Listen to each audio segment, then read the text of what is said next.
Today is the Solemnity of the Annunciation of the Lord, which means it is also International Day of the Unborn Child. The event originated in Argentina, with Pope St. John Paul II playing a major role in its establishment. The day is dedicated to commemorating all unborn children, celebrating their lives, and advocating against abortion violence. Additionally, Pope John Paul II published his encyclical Evangelium Vitae on this day back in 1995, which defends the right to life. And joining us now to discuss this and more is Father Thomas Petri, president of the Pontifical Faculty of the Immaculate Conception at the Dominican House of Studies. Father Petri, always great to be with you. So tell us a little bit more about International Day of the Unborn Child and why it falls on the Feast of the Annunciation.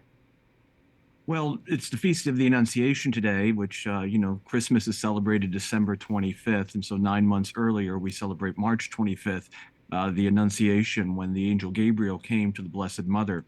This is the day when the Word made man. This is the day that the Son became incarnate in the womb of the Blessed Mother. And so it's very fitting that we also use this day to celebrate unborn children. It's important to remember that although the angels are higher than us in nature, because God became man, because he became, in fact, an unborn child who was then eventually born, because he became a man who suffered and died for us, he has placed us even higher than the angels, because now he has shared his divinity with our humanity. And that's really the most important thing to understand about the dignity of the human person.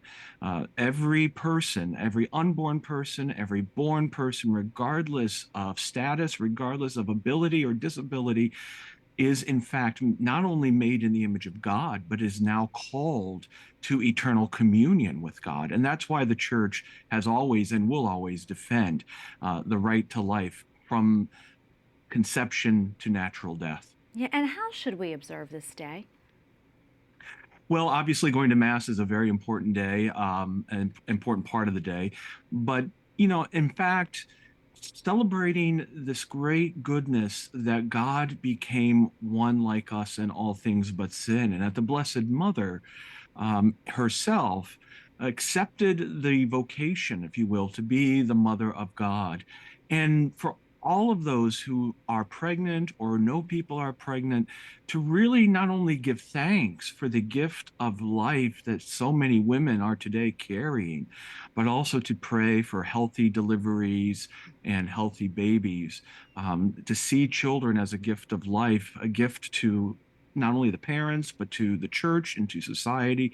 Sadly, we live in a very commercial society right now, and so life is not as valued as it should be, as something that's given by God and elevated by God to communion with Him. Yeah, Father Petri, we're almost out of time, but is there anything else that you would like people to know about today? I think it's just a really important fact that St. John Paul II chose this day to inaugurate the International Day to remind us of the importance of unborn human life, and to remember the great dignity of our species is not something that we have earned. It is something that has been given to us by God Himself, especially through His Son, who on this day became a man like us in all things but sin. Father Petri, always good to be with you. Thank you so much, and God bless you. God bless you, Tracy.